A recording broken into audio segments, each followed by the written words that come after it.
Bienvenue à tous une fois de plus dans votre émission de France en direct. J'aimerais en ce moment, chers amis, que vous puissiez voir très attentivement cette vidéo qui nous parle de 10 symptômes. Quels sont ces 10 symptômes? Pourquoi cela existe? Qu'est-ce que ces 10 symptômes révèlent dans la vie d'une personne? Je vous laisse voir en ce moment ce spot et je vous dis à tout de suite. Il existe 10 symptômes qui révèlent la présence d'une influence maligne dans la vie d'une personne. Nervosité. Peur permanente.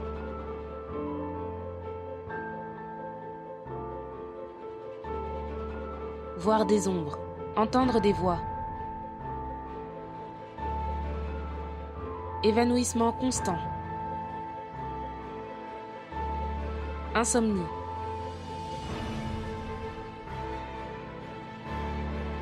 Maladie inexpliquée.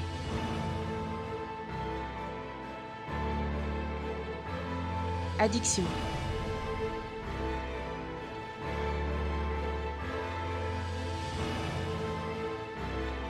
Dépression. Envie de suicide.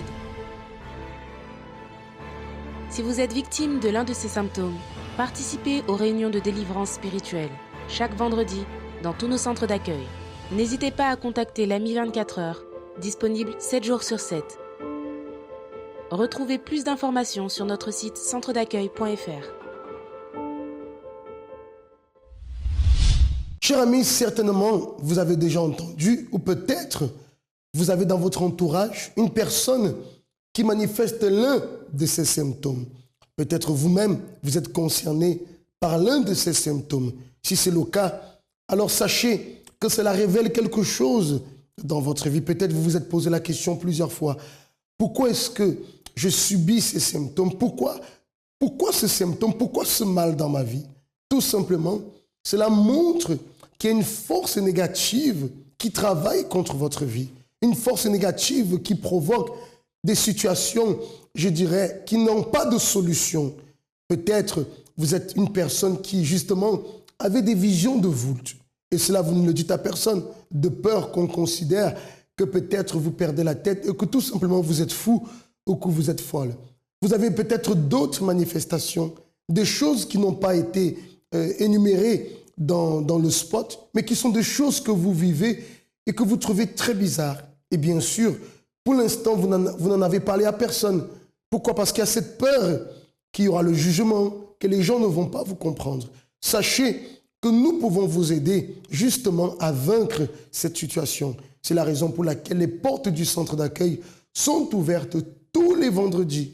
Tous les vendredis où nous avons cette réunion pour la libération spirituelle, la délivrance littéralement. Ou alors, à travers des prières, vous verrez que ces symptômes vont disparaître. Vous serez libre de ces auditions de voix, vous serez libre de ces visions de voûte, vous serez libre des sensations que vous avez, qui ont une présence avec vous. Vous serez libre de tout cela parce que cette réunion du vendredi, justement, elle vise ce genre de problème.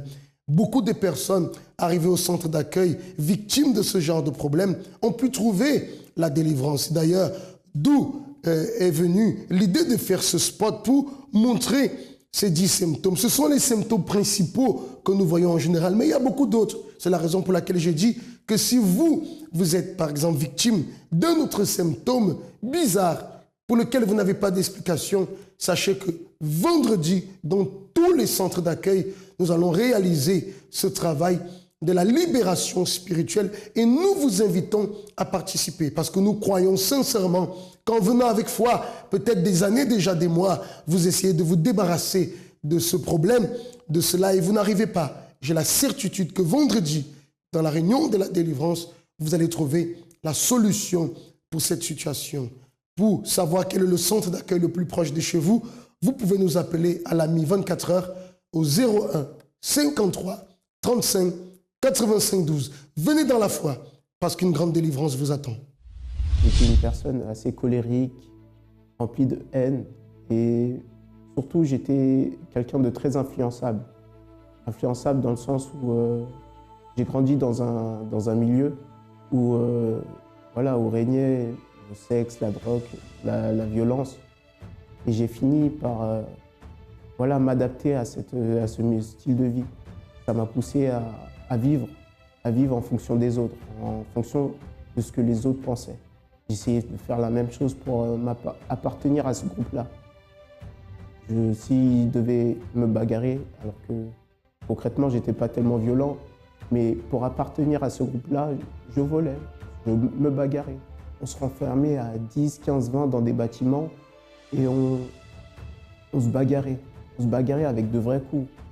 Et notre but, c'était vraiment de montrer qui est le vrai homme, qui est, voilà, se forger un caractère, en quelque sorte s'entraîner. C'est comme ça que j'ai vécu, c'est comme ça que j'ai grandi dans un milieu où, concrètement, j'allais mal finir, tôt ou tard. Je me suis fait arrêter pour bagarre en réunion. Bagarre en réunion, c'est-à-dire que la personne, simplement, j'aimais pas sa tête. Sa tête ne me plaisait pas et j'ai vu que tout le monde tapait. Et bon, moi, j'y suis allé. Le vol, ça faisait partie de moi. Je volais pour rien, même j'allais chez des amis. Je volais leur téléphone, leur argent. Des meilleurs amis, hein, je volais tranquillement. Une partie de ma vie où j'ai été dans les églises catholiques et je volais. Je volais les offrandes de l'église. Mes parents se sont séparés et je pense que c'est de là est venue cette haine, cette colère envers mes parents. Mes frères et sœurs, je les tapais. J'apportais cette haine du dehors. Je n'aimais pas rentrer chez moi parce que là, j'ai affronté la réalité de la vie. La réalité qui était là, je menais une vie de désespoir, de tristesse, je manquais de confiance, j'étais désespéré. Et voilà, dans ma famille, ça n'allait pas du tout. Mes parents se disputaient à cause de moi.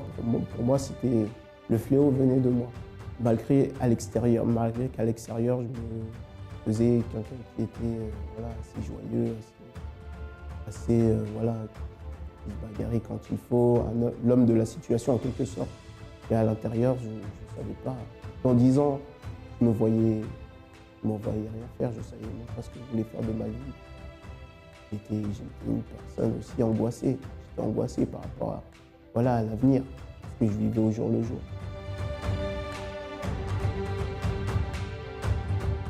Je suis arrivé au centre d'accueil par le biais de 2 amis qui m'ont invité. Et leur invitation, bon, sur le coup, je me suis dit, OK, on va y aller, ça peut me faire plus de bien. Et en venant, j'ai vu quelque chose de différent. Pour moi, c'était du jamais vu. Et ce qu'on nous disait, les paroles de foi, les paroles de motivation qui ont été données, ont fait de telle sorte que, qu'est-ce que j'ai commencé à faire, c'est les chaînes de prière le vendredi ou une désintoxication de tout ce que j'ai absorbé, dans ma vie passée. J'ai fait même la campagne d'Israël qui vraiment était vraiment mon tout contre le tout de Dieu. À travers la campagne d'Israël, j'ai pu changer du tout au tout. On a pu apercevoir un avant et un après. C'est-à-dire que mes attitudes, mon caractère étaient totalement différents. Ma famille, j'ai pu apporter, à travers ce changement, j'ai pu apporter vraiment cette joie. J'ai arrêté de taper mes frères et sœurs, j'étais plus à l'écoute, je souriais, je jouais avec eux. Ils étaient tous un peu étonnés. À travers vraiment mon témoignage, j'ai pu même faire venir au centre d'accueil mes frères et sœurs, qui étaient tous très curieux de où est-ce que vraiment j'ai eu ce changement. Tout ce qui est délinquance, vol, j'ai totalement arrêté. J'ai vu qu'avec le recul, ça m'apportait que du malheur. Certes que sur le moment, OK, d'accord, il y a l'appât du gain, OK, on peut avoir une grosse somme d'argent, mais avec le recul, ça apporte rien de bon, que du malheur. Et je sais qu'on peut conquérir sans forcément être délinquant. On peut conquérir sans forcément être un voleur. Le centre d'accueil représente pour moi un lieu où on apprend à être meilleur.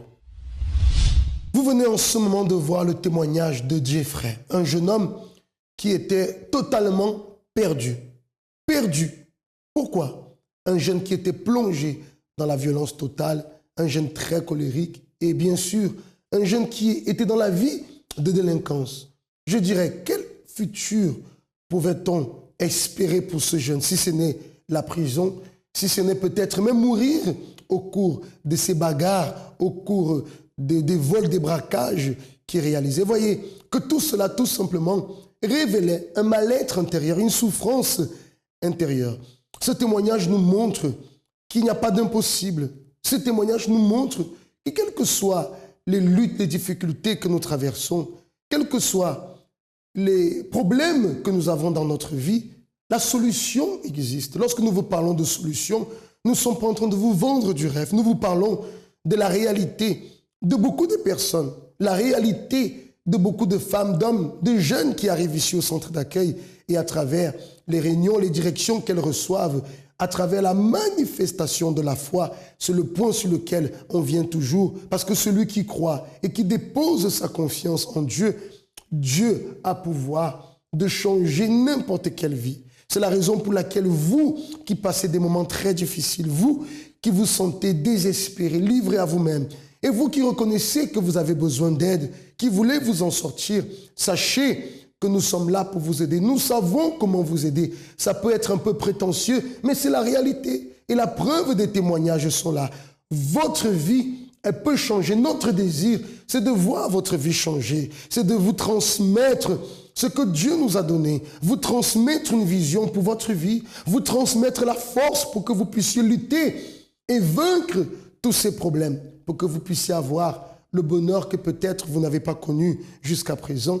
Que vous puissiez avoir la félicité, que vous puissiez avoir la paix, que vous puissiez savoir que Dieu existe et que son plaisir est de vous bénir, son plaisir est de faire de vous une personne heureuse. On va voir en ce moment une autre histoire, c'est l'histoire de Dominique, qui aussi a connu des moments très difficiles, des graves problèmes dans sa vie. Mais comme toujours, parce que la foi a été manifestée, la solution a pu être vue dans sa vie. Ma vie avant d'arriver au centre d'accueil était vraiment catastrophique. J'étais quelqu'un de très triste, angoissé, dépressif. Tout allait mal avec mon compagnon. On se battait. Il avait un caractère, moi j'avais le mien, et puis je ne voulais pas me laisser faire, et lui il était agressif, alors ça n'allait vraiment pas dans ma vie sentimentale avec lui. On s'aimait, mais ça n'allait pas parce qu'on ne se comprenait pas. Et aussi, je suis arrivée au centre d'accueil, j'essayais depuis 2 ans d'avoir un bébé avec mon copain de l'époque qui est maintenant mon mari. Et les médecins m'ont dit que, voilà, que je ne pourrais plus faire d'enfant naturel, je devrais faire une assimilation artificielle ou bien in vitro. Et voilà quoi. Alors je suis arrivée au centre d'accueil, ma vie elle était complètement détruite, tristesse, angoisse. Cette tristesse, depuis le départ, c'était par rapport à un problème sentimental d'avant. Et aussi parce que mon copain de l'époque, on ne se comprenait pas, on se battait. Et puis, j'étais pas bien à l'intérieur de moi parce que ça n'allait pas, quoi. J'ai souffert de cette séparation d'avant, mais en fait, je souffrais plus de la séparation d'avant. En fait, je souffrais de l'entente qu'il n'y avait pas entre mon compagnon et moi. Alors, je me disais que, bon, à chaque relation, c'est un échec. L'autre que j'avais avant, on s'est séparés, il est parti, et maintenant j'ai quelqu'un que j'aime bien. Lui, il est violent, alors que j'ai pas droit au bonheur, quoi, avec les hommes que je me mets, ça va pas, quoi. Alors c'était plutôt cette tristesse qui était à l'intérieur de moi, cette angoisse de toujours tomber sous les mauvaises personnes, quoi, en fait. Bon, le problème que j'avais pour concevoir, c'est que j'ai fait une grossesse ultra-utérine qui a détruit mes trompes. Et du coup, ils m'ont montré par un examen que, voilà, quoi, que je ne pouvais plus concevoir et d'enfant naturellement, quoi. Et j'ai vu plusieurs médecins puisque je refusais cette diagnostic. J'ai été voir plusieurs gynécologues qui m'ont fait le même examen. Et puis, ça révélait toujours la même réponse, quoi. Et voilà, quoi, que je ne pouvais pas faire d'enfant. Je ne pouvais plus faire d'enfant naturellement parce que mes trompes étaient détruites, hein. Souvent, on se dit, lorsque viennent les problèmes, les difficultés, lorsque viennent ces souffrances dont on n'arrive pas à s'en sortir, la question est souvent la suivante. Beaucoup de personnes pensent de cette manière. Qu'ai-je fait de mal? Pourquoi moi? Pourquoi cela m'arrive à moi seulement? Écoutez, cher ami, ce qui va changer la situation n'est pas le fait de savoir pourquoi c'est arrivé. Et même si vous savez pourquoi c'est arrivé, cela ne retirera pas le problème. Ce qu'il faut chercher à savoir, c'est comment puis-je faire pour sortir de cette situation? Comment puis-je faire pour vaincre cette souffrance? Comment puis-je faire pour être libre de ce problème? Avec cette question, certainement, vous aurez une direction.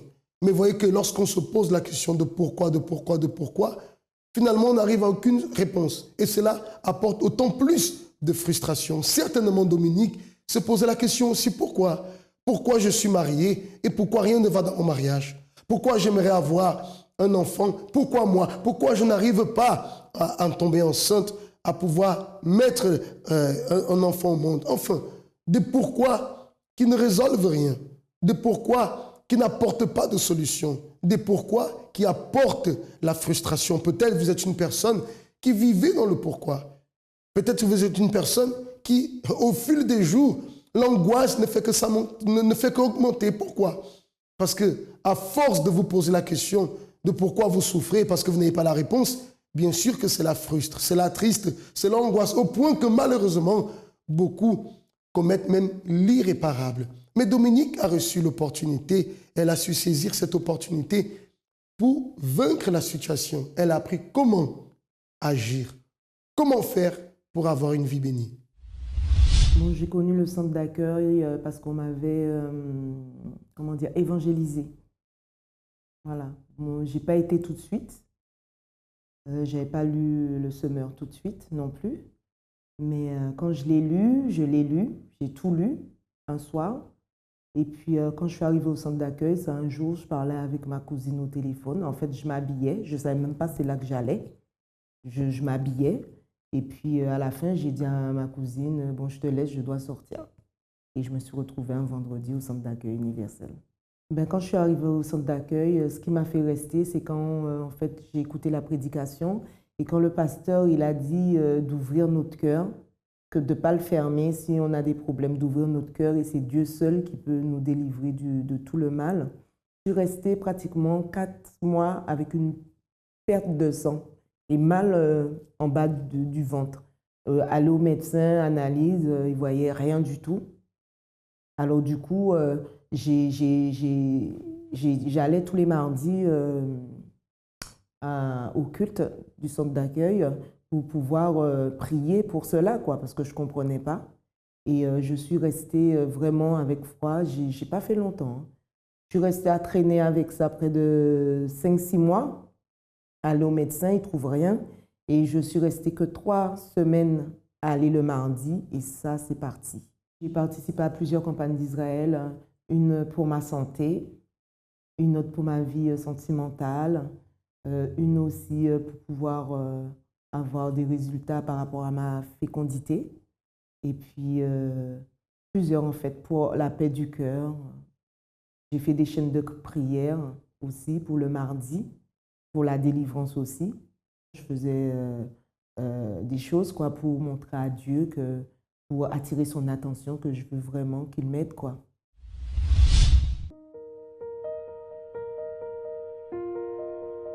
Le véritable amour est intelligent. L'amour n'est pas une émotion. C'est un total sacrifice. L'amour prend son temps. L'amour est déterminé. L'amour n'a pas de fin. La thérapie de l'amour vous invite à découvrir comment construire et entretenir une relation durable et saine.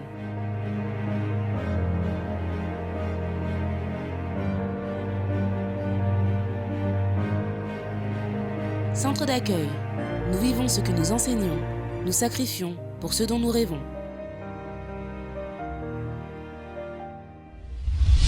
Aujourd'hui, ma vie, elle est super bien. Je suis bien, j'ai la paix du cœur. Avec mon mari, je me suis mariée sous l'autel. Il voulait pas se marier du tout. À chaque fois que je lui parlais de mariage, c'était un problème. Alors du coup, je me suis dit, bon, je vais laisser Dieu faire parce que moi, je veux faire à la force de mes bras. Et à la force de mes bras, il n'y a aucun résultat en fait. Alors j'ai fait une campagne justement pour ça. J'ai demandé à Dieu, si cet homme, il est pour moi, que toi, tu lui fasses voir les choses. Parce que toi-même, tu dis qu'on ne doit pas vivre dans l'adultère, on ne doit pas vivre dans la fornication, dans le péché. Et bon, c'est un homme que j'aime. Et si, Seigneur, tu vois qu'il m'aime aussi, même s'il ne veut pas se marier, c'est toi d'agir, quoi. Moi, je ne peux rien faire. Et puis, quelques temps après, j'ai fait ma campagne pour ça. J'ai sacrifié. Et puis, ça n'a pas pris longtemps. C'est lui-même. Moi, je ne lui parlais plus de ça. C'est lui-même qui m'a demandé pour qu'on puisse se marier, pour qu'on puisse mettre les choses en règle devant Dieu, quoi. Ben, avec moi, il est gentil, il est doux, il est prévenant, il fait tout ce qu'il ne faisait pas avant. Et je suis tombée enceinte le 2 octobre de l'année 2009. Et bien aujourd'hui, je suis bien. Je suis très bien. Je me bats encore pour être mieux parce que tous les jours, il faut se battre. C'est par rapport au centre d'accueil que je suis bien, que j'ai une vie bénie sentimentalement, que j'ai un bien-être et que c'est lui qui m'apprend les choses, à agir, à faire les choses. Lorsqu'une personne est décidée, lorsqu'une personne n'accepte plus de vivre la souffrance, alors mes amis, elle cherche de l'aide. Lorsqu'une personne n'accepte plus de vivre ce qu'elle est en train de vivre, reconnaissant que par elle-même, elle n'a pas pu changer les choses, alors elle cherche de l'aide. Elle cherche de l'aide. Toutes ces personnes qui sont arrivées au centre d'accueil, elles sont arrivées pas parce qu'elles étaient des personnes incapables, non. Mais c'est parce que dans notre vie, parfois, nous arrivons à trouver des situations qui nous dépassent, des situations où nous avons besoin de chercher plus fort que nous, pour nous aider à résoudre la situation. Et cette personne plus forte que nous cherchons, ce n'est pas un homme, non, ce n'est pas une institution, c'est tout simplement le Dieu vivant, le Dieu qui a le pouvoir, qui vous appelle en ce moment, le Dieu qui veut changer votre vie, le Dieu qui a changé la vie de Jeffrey, le Dieu qui a changé la vie de Dominique, comme vous allez le découvrir en ce moment. Et c'est le Dieu qui veut changer votre vie. Peut-être vous vous lamentez, peut-être vous culpabilisez des personnes pour votre souffrance, mais Dieu est là, la main tendue, pour pouvoir vous tirer de cette situation. Mais il attend votre décision. Il attend que vous cherchiez son aide. Mon opportunité. Combien de fois cherchons-nous partout une solution, une aide, mais nous n'en trouvons aucune. L'opportunité est là. Je vivais une vie d'apparence. Aujourd'hui, je suis une jeune femme épanouie, j'aime ma famille et je suis qui je suis réellement. Une main a été tendue et des milliers de vies ont déjà été transformées. Des vies brisées ont été reconstruites. J'ai évangélisé, j'ai reçu un semeur. Aujourd'hui, je suis une femme comblée, heureuse. J'ai plus d'angoisse, plus de tristesse. J'ai la joie de vivre. Ma vie sentimentale, c'est très très bien, on est très bénis. Votre opportunité d'aider ou d'être aidé est devant vous. Centre d'accueil, nous vivons ce que nous enseignons et sacrifions pour ceux dont nous rêvons. Vous voyez que la vie d'une personne peut changer. Rien n'est impossible. Et ça, c'est la foi que nous avons, la foi que nous vivons au centre d'accueil. Et nous sommes en train de vivre d'ailleurs ce moment, un moment de foi intensif, la campagne d'Israël, où nous vivons vraiment cette foi du sacrifice dans l'esprit de la foi d'Abraham, qui est l'exemple à regarder. Cet homme qui, malgré sa situation, les circonstances qui lui étaient défavorables, il a continué à croire sans douter, mais confiant que le Dieu qu'il avait appelé était capable d'accomplir sa promesse envers lui. C'est cette même foi que nous vous enseignons, c'est cette même foi que Dieu vous révélera, afin que vous aussi, comme un Abraham, vous puissiez vous élever dans votre vie et ainsi vivre la félicité tant désirée. Voyez en ce moment ces témoignages de la campagne d'Israël. Juste après, on se retrouve. En fait, je suis arrivée au centre d'accueil. J'avais une vie détruite, en fait. En fait, quand j'étais petite, j'ai été violée. Donc, du coup, ça m'a poussée à aller vers vers les hommes, les femmes.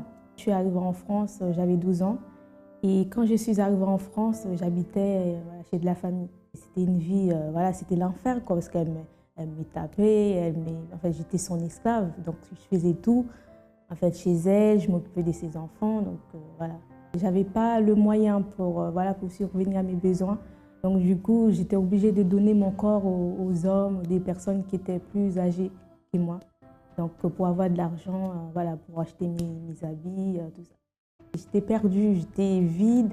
Et même un jour, je voulais me suicider tellement que je ne comprenais pas, en fait, qu'est-ce qui m'arrivait, en fait. Donc le médecin, il m'a dit que il a trouvé que dans mon sang qu'il y avait l'hépatite B. Donc du coup, je maigrissais, j'arrêtais pas de vomir aussi. Donc après, moi je comprenais pas en fait c'était quoi l'hépatite B ou tout ça. Je pouvais pas marcher, je pouvais pas courir, je pouvais pas trop marcher. Donc mes genoux en fait tremblaient beaucoup. J'avais de la haine contre mes parents parce que je me disais pourquoi moi, mes frères, mes sœurs, ils étaient bien, en fait, ils étaient bien avec eux. Donc pourquoi moi, je n'ai pas été grandi avec eux, donc pourquoi je me suis retrouvée la France, encore dans le même problème, tout ça. Alors j'ai connu le centre d'accueil grâce à ma tante qui venait au centre d'accueil. Alors quand je suis arrivée, malgré que je ne comprenais pas en fait qu'est-ce que c'est en fait une campagne d'Israël et tout, donc j'ai entendu parler de la campagne d'Israël. Donc pour ma délivrance, donc j'ai fait en fait la campagne d'Israël pour avoir en fait ma délivrance. Pour moi, c'était la seule façon en fait de me dépendre de Dieu et d'être libre en fait. Libre des cauchemars, des attaques que j'avais pendant la nuit. Ben, je peux dire aujourd'hui, je me sens bien déjà à l'intérieur de moi. Donc j'ai plus, comment je peux dire en fait, ces combats, cette chose en fait qui était en moi, qui m'empêchait, que j'avais pas de confiance en moi, qui m'empêchait d'avancer. Aujourd'hui, si je veux faire quelque chose, donc je sais qu'avec Dieu, en fait, je peux le faire et je vais y arriver à le faire. J'ai pardonné à mes parents, j'ai pardonné aux hommes qui m'ont abusée en fait. Donc j'ai fait un test chez le médecin et même le médecin il comprenait pas. Il m'a dit mais vous n'avez pas pris de médicaments, comment vous avez fait? Donc je comprends pas. Donc il n'y a rien dans votre sang, vous êtes guéri. Aujourd'hui je me sens libre. En fait, aujourd'hui, je n'ai plus besoin d'être accompagnée, que ce soit par un homme, que ce soit par une femme. Donc aujourd'hui, j'ai une autre vision de pensée, quoi. Ce n'est plus une vie pour moi. Je n'ai plus envie de me suicider. Aujourd'hui, j'ai la joie de vivre, au contraire. Très chers amis, nous arrivons donc à la fin de notre émission et j'aimerais vous faire une invitation pour ce dimanche où dans tous les centres d'accueil, nous serons réunis dans ce moment, je dirais, cette épreuve finale où nous allons mettre en pratique, mettre notre foi en action devant Dieu. Dans tous les centres d'accueil, pour avoir les contacts du centre d'accueil, plutôt le contact du centre d'accueil qui est le plus proche de chez vous, alors vous pouvez appeler l'ami 24 heures au 01 53 35 85 12 ou alors vous pouvez consulter notre site internet où vous aurez toutes les informations que vous désirez. Ici sur Paris, nous sommes situés au 254 rue du Faubourg Saint-Martin dans le 10e. Et nous vous attendons demain déjà pour des réunions qui vont vous aider alors à commencer un nouveau départ pour votre vie. Je vous souhaite de passer de très bons moments et à très bientôt.